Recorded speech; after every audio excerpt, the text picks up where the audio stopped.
2월 첫째 주 빛을 밝히는 교회 수요 말씀 데이트입니다. 오늘 하나님께서 우리에게 주신 말씀은 마태복음 9장 27절부터 31절까지의 말씀입니다. 새한글 성경으로 봉독하도록 하겠습니다. 예수님이 거기로부터 나가서 지나가고 계실 때였다. 시각장애인 2명이 예수님을 따라가며 소리쳤다. 저희를 불쌍히 여겨주십시오. 다윗의 자손님. 예수님이 집에 들어가시자 시각장애인 2명이 예수님께 다가왔다. 그러자 예수님이 그들에게 말씀하신다. 내가 이 일을 할 수 있다고 믿으시나요? 그들이 대답한다. 그럼요 주님. 그때에 예수님이 그들의 눈을 어루만져 주시며 말씀하셨다. 그대들의 믿음대로 그대들에게 이루어지기 바랍니다. 그러자 그들의 눈이 열렸다. 예수님이 그들에게 단단히 주의를 주시며 말씀하셨다. 주의하세요. 누구도 알지 못하게 해야 합니다. 그러나 그들은 나가서 그 땅 전체에 예수님의 소문을 퍼뜨렸다. 아멘. 오늘 손 들고 옵니다 라는 제목으로 함께 말씀의 은혜를 나누도록 하겠습니다. 주님의 위로하심이 우리 모든 주님의 자녀들 한 사람 한 사람에게 임하기를 간절히 바랍니다. 오늘 우리가 읽은 본문을 보면 앞을 보지 못하는 두 시각장애인이 예수님을 만나게 됩니다. 예수님을 만난 그들은요, 간절한 마음으로 외쳤습니다. 다윗의 자손이여 우리를 불쌍히 여기소서. 이것은 단순한 부르짖음이 아니었습니다. 저 좀 봐주세요. 저 좀 보고 가주세요. 날 좀 봐달라고, 날 좀 보고 가라고 손을 흔들면서 간절한 부르짖음을 하고 있는 것입니다. 그렇기 때문에 이는 그냥 있을 수 없는 그런 외침이었습니다. 어딘가에서 누군가가 그저 팬심으로 부르는 외침이 아니라 정말 쳐다보지 않을 수 없고 관심 갖지 않을 수 없는 간절한 자의 외침이었습니다. 왜냐하면 그 안에는 믿음의 진실된 고백과 함께 간절함이라는 것이 그득하게 담겨 있었기 때문이지요. 그래서 예수님께서는 이 두 사람의 믿음대로 그들을 결국 고쳐주셨습니다. 이것으로 볼 때에 하나님께서 일으키시는 기적이라는 것은 그냥 우연하게 하늘로부터 뚝 떨어지는 것이 아니라는 것을 알 수 있습니다. 바로 우리의 모습과 우리의 상황과 우리의 마음을 통하여서 일하신다는 것입니다. 결국 이와 같은 믿음을 통해서 내면을 변화시켜 주시고 또한 삶의 모든 영역에 있어서의 어두움을 비로소 환한 빛으로 보게 하여 주시는 것입니다. 하나님의 은혜를 경험한 사람들은요, 마치 로또에 당첨된 사람처럼 그저 운이 좋아서 잘된 사람들이 결코 아닙니다. 한 사람의 삶의 내용을 통하여 은혜가 임하게 하시고 그 사람의 성격과 사회적 관계와 일상을 통해서 놀라우신 하나님의 기적을 보게 하십니다. 따라서 우리가 하나님의 은혜에 감사하고 또한 고백할 때 우리가 충분히 지나온 삶을 다시금 복기해보는 과정이 필요한 것입니다. 마치 일기를 쓰듯이 우리가 왜 아픔도 있고 고난도 있고 외로움도 있고 또한 슬픔도 있었지만 하나님께 감사할 수 있는지를 잘 봐야만 합니다. 그래야 그저 은혜로운 감정만이 남지 않고 은혜의 사건을 경험하게 될 수 있는 것입니다. 본문 속에 이 두 시각장애인은 놀라운 체험의 소식을 사방팔방으로 전하러 갔다고 합니다. 그들이 만약 로또에 당첨되었다면 그들은 그렇게 하였을까요? 자랑하러, 보여주러 다녔을까요? 하나님의 은혜는 그런 것과는 다릅니다. 더욱 전하고 알려주고 중보해 주게끔 만듭니다. 왜냐하면 그들도 이 구원의 체험을 필요로 하고 너무나도 좋은 것이라고 느끼기 때문에 이것을 전할 수밖에 없는 것이죠. 어둠에 있는 사람, 빛을 보지 못하는 사람, 웅크리고 아파하는 사람에게 가서 여러분 얼른 이 기적을 받아들이세요.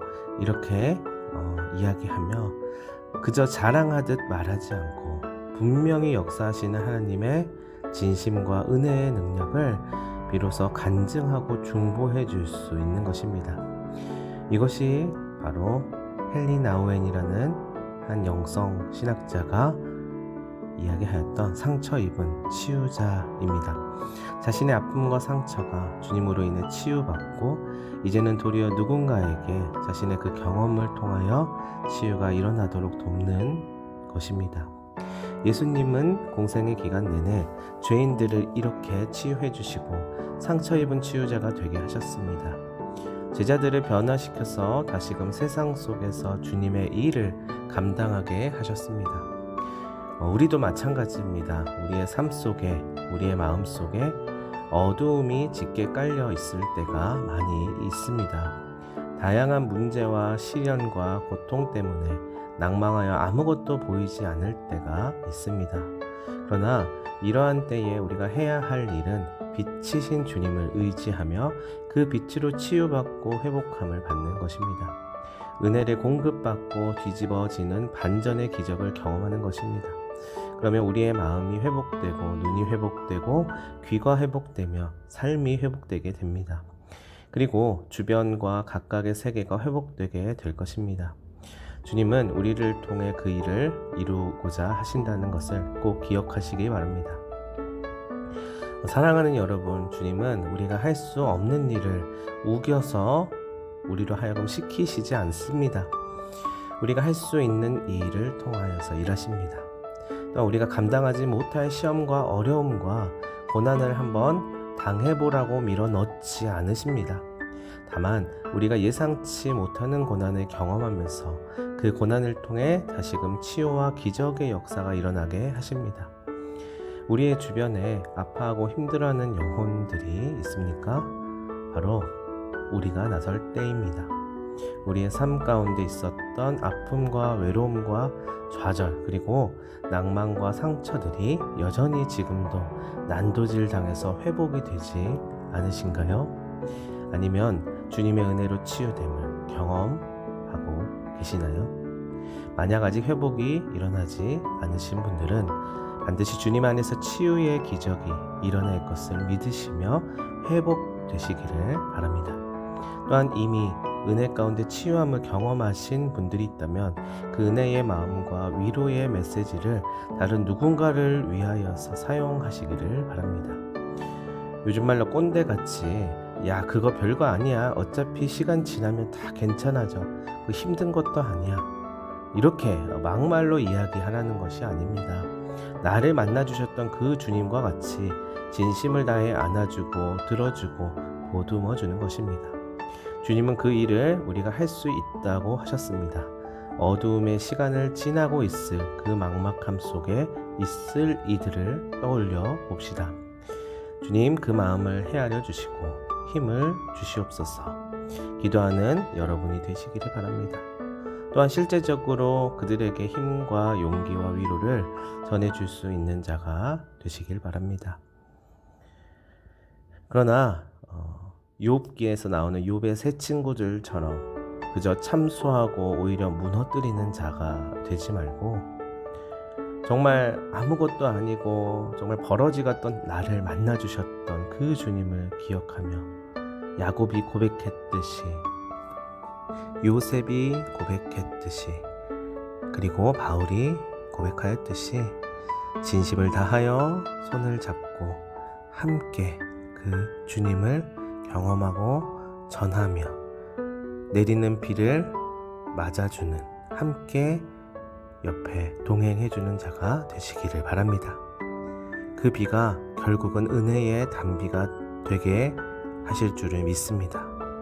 내 힘으로 그저 그 비를 막아보려고 노력하고 또한 그 상황을 스스로 컨트롤 해보려고 하는 모든 시도들을 오히려 주님께 맡기고 그 비를 함께 맞으며 주님께서 주실 그 은혜의 단비를 꿈꾸며 기도하고 중보할 수 있게 되기를 바랍니다.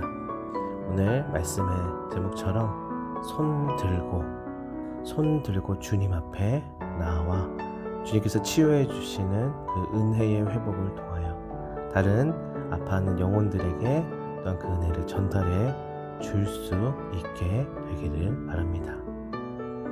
기도하도록 하겠습니다.